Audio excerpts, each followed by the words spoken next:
G'day, Tragic here, and welcome to the first turn of Mage Night. But, you know, it's never a tragic Let's Play unless we make some mistakes. And we've made mistakes and we haven't even started the game yet, so let's fix them, shall we? Basically, you might have remembered, if you were paying attention during the setup, I had to set up the board like 3 times because I couldn't figure out why it was looking so weird. Well, I figured it out. This tile's back to front. This is actually the coastline, and nothing can go out there. It all comes from the coast. So this goes like that, okay? And now the orientation is this way. See, that's a little B there. So when all these get orientated, we have to orientate them so they all are facing the same direction, which in this case would make these tiles all swoop around and go like so. Now where's the number here? Beautiful. And what I'm talking about here is each of the tiles has a little number, and the start tile also has a little number. In this case we're on B. So whenever you're placing tiles, you just need to orientate them so the number tile is in the same spot. So bang, bang, bang, bang are all the number tiles. Okay, so now that is finished, we're going to deal everybody their cards and see what the plan is. Now this game is a game about strategizing and planning. So I'm going to have to do a lot of this off camera, but I'm going to try and talk you through it. 1, 2, 3, 4, 5. We start with 5 cards, I believe. So let's have a look. Our hand limits, by the way, are determined by our level. So we're all at 5 cards. Okay, so let's have a look at, what's his name? Tuvok, or whatever his name is from Star Trek. Yes, I got about 2 seconds before making that joke. He's like the Death Knight, and we've got some good cards here. We've got his cold card. We've got another attack card. We've got an influence card that's going to be huge. We've got more influence here, that's even better. And we've got a 4 movement, well 2 movements, not very strong. Or we can use some sideways cards. So basically, he's got a lot of stuff going on, but he's got no movement. That's not very good. Let's take 1, 2, 3, 4, 5. Okay, so our dragon wizard dude, what's his name? I can't bother pronouncing it. The dragon. Let's see what he's got. Ooh, gain mana crystals and stuff. A move of 2, a block or an attack, and another move. A move of 4. Excellent. So he's got a move, but he's got no influence, which really sucks. 1, 2, 3, 4, 5. The Ice Queen, my favorite character. Can't go wrong with necromantic mages.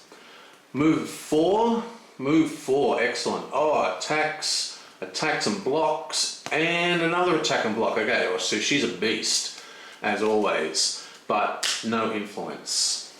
Okay, this guy. 1, 2, 3, 4, 5. I might move all the characters up to the top like that, actually. It's easier for me to get to. Okay, and what's his deal. He's got influence, he's got movement, he's got concentration, one of the best cards in the early game. He's got mana draw, another fantastic card. He's got movement. Okay, he's got everything. So he's got influence and he's got movement. Okay, that's really good. Okay, so let's check out the map here.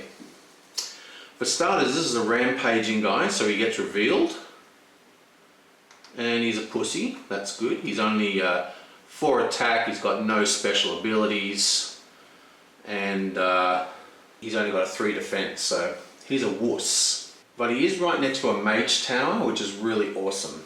Now we have 2 villages, which is good. And then we've got 2 keeps, which, you know, who knows. And we've also got a gem factory, 2 gem factories in fact, 2 mines. This one here will only produce white. This one will produce white and red. That's pretty awesome. Oh, there's another village over here in the middle of nowhere. Now, the reason why it's really important to turn order is because of the Blitzkrieg starting conditions. This gives us a nice +1 bonus to influence to begin the game, okay? Which is a huge deal. And the reason why that's a huge deal is because we have all these massive amount of troops to pick out.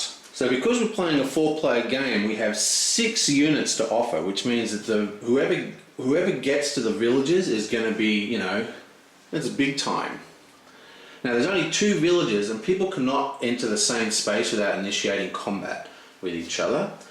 So it's a big deal for who goes first and second, because they're going to get the choicest picks.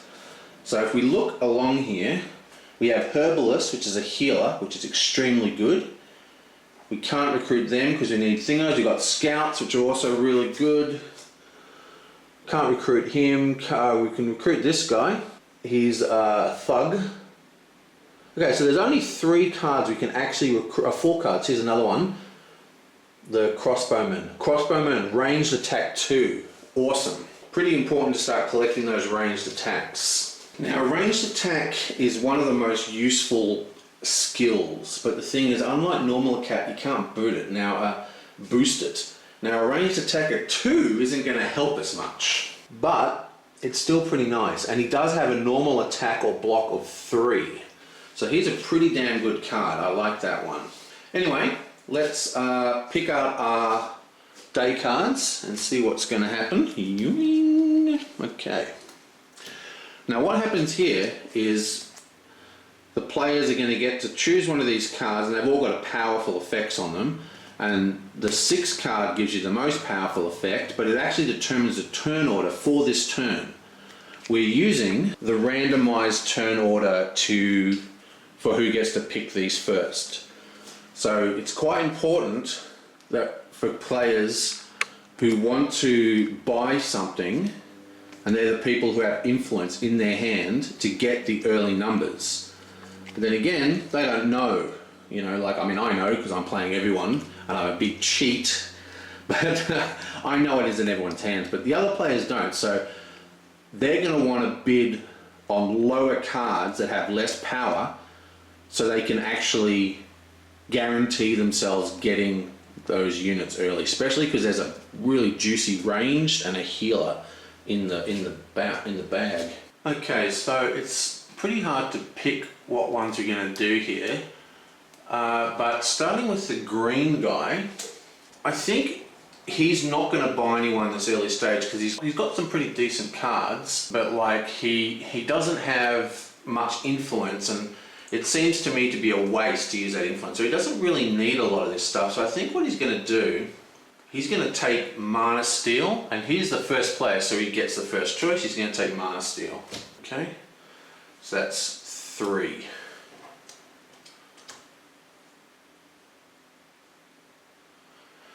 Now, it's now Ice Guy, and he's going to, just because he really wants to buy something, he's going to take 1. Because he really wants to make sure he gets that guy, you know, that archer.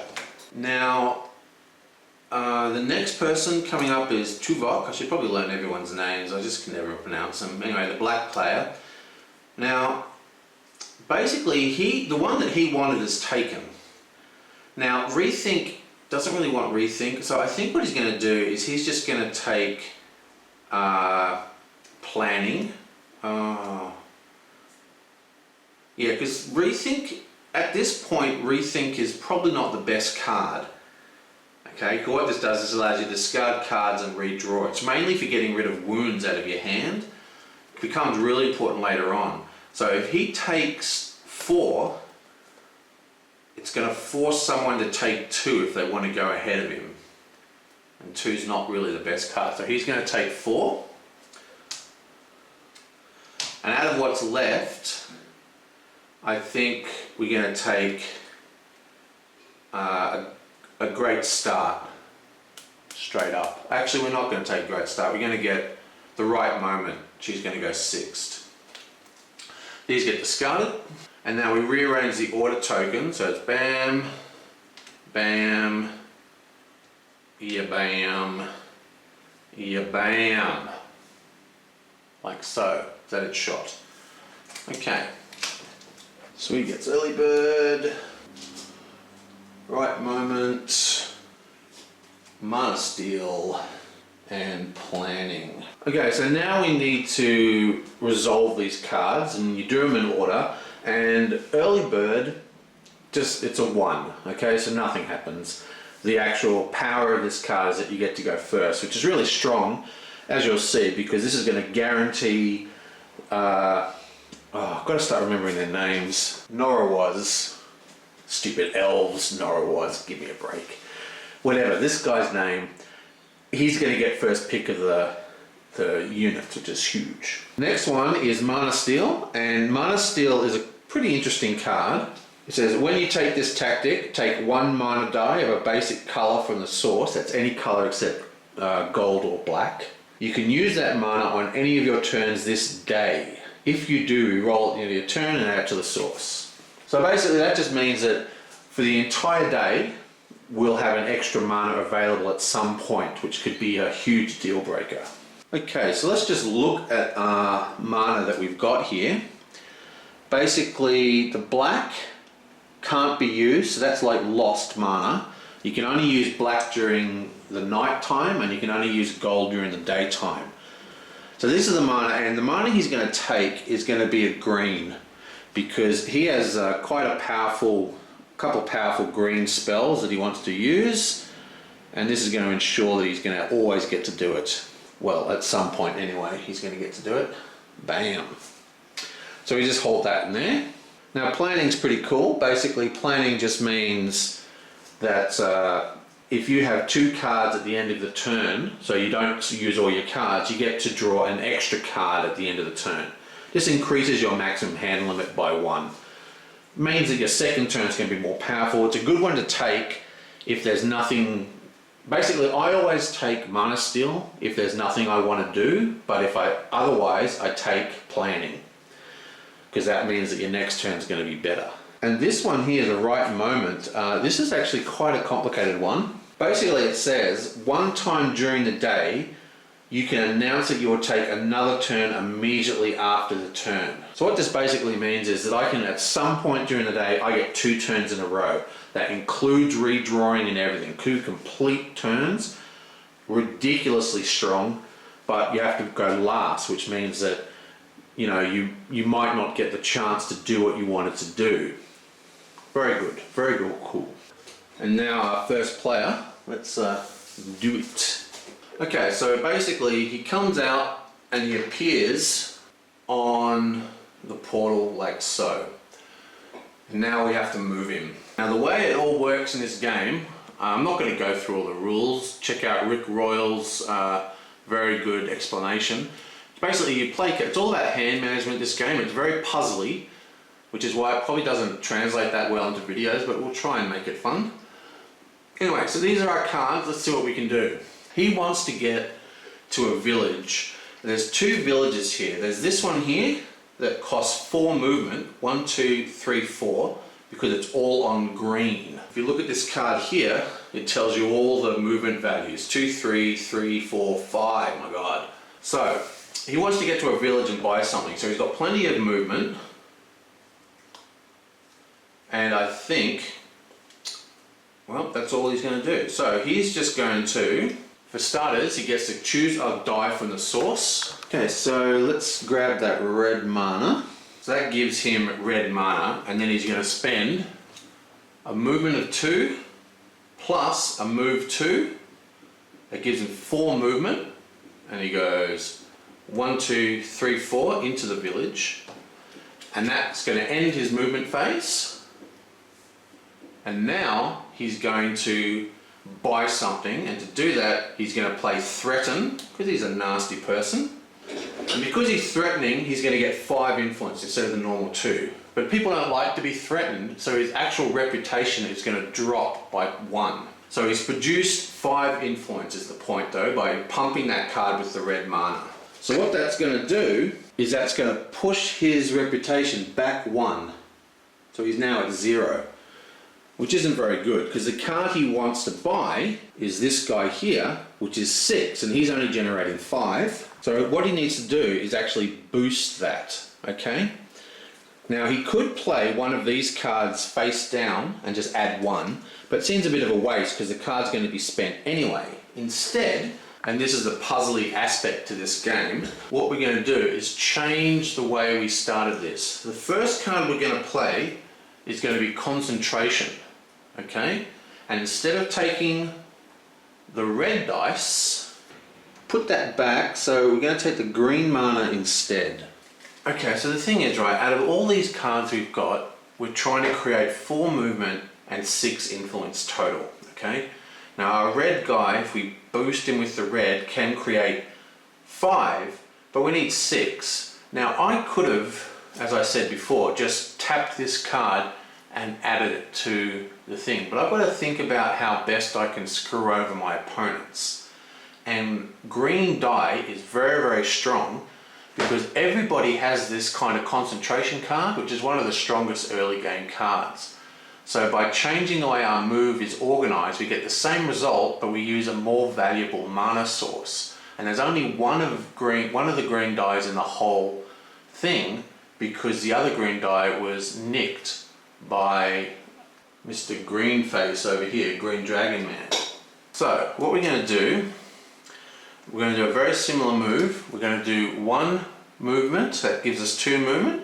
Then we're going to do a second one, that gives us 4 movement. Then we're going to play concentration and we're going to boost it using the green die.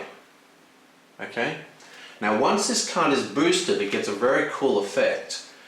When you play this, play another action card with it.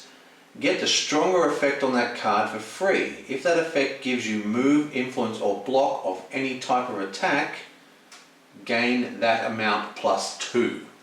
So we're then going to play out our threaten and get the plus 5, but it's actually 7. So we're getting 7. Okay, so that's enough to get the card we wish because we're generating 7 influence. So even with the negative influence that we get, we're still able to buy the card. But what's interesting is we are using a green die, which is one of the more valuable dice, I think. And so we've changed the way we do it to use green instead of a blue, green instead of a red mana die. And boom, we pick up our first soldier, 6 influence. Whoa, level 2 even. So all these cards need to be cleaned up now. So let's just re-roll this mana. White. Okay, so that's white. Right, so these all get cleaned up. Yomp, yomp, yomp, yomp, yomp. That goes into the, let's fix that up. And that gets placed back in the source. Lots of white. Booyah! Okay, so bam, there goes our little dude. And we've only got 1 command token at the moment. So we're maxed out. We can't actually hire anyone else until we get more command tokens, and we get them by leveling up. And now all we need to do is draw our new hand. Now we've got 1 card left, which is that awesome range attack card, and there's plenty of white mana in the mana pool. So we'll draw another 1, 2, 3, 4, and that makes our new hand. Whoa! Okay. And that's the end of our turn. Okay, so what I'm going to do now is I'm actually going to call that. There's been a bit of a disaster. Hopefully you won't notice it, but I actually played this turn and I made a huge mistake for the whole turn, like I do every single turn, where, like, if we just look at this card, see, this card is a good example. Basically, when you pay the mana in the center, you only get the top or the bottom. You either play it for free and get the top one, or you pay the mana and you get the bottom one. You don't get both. Now for some reason, the whole game, I was playing the movements right, I was playing the attacks and the influences right, but every time I played this card, and I played it in like 3 different turns, 2 different turns, I did both. So the whole turn, the whole game was completely wrong and needed to be redone. So I had to kind of salvage the turn. I reset all the positions for the other players, because what's the great thing about this game is because it's all deterministic, it doesn't actually change the state, but I might not be as excited during my presentation, unfortunately. But hopefully I think the rules are fixed. But because I shot all of them, edited all, you know, you might notice that there's no sunlight coming through there anymore because it's no longer during the day. Okay, Mage Knight. That's turn 1 done. See you guys next time.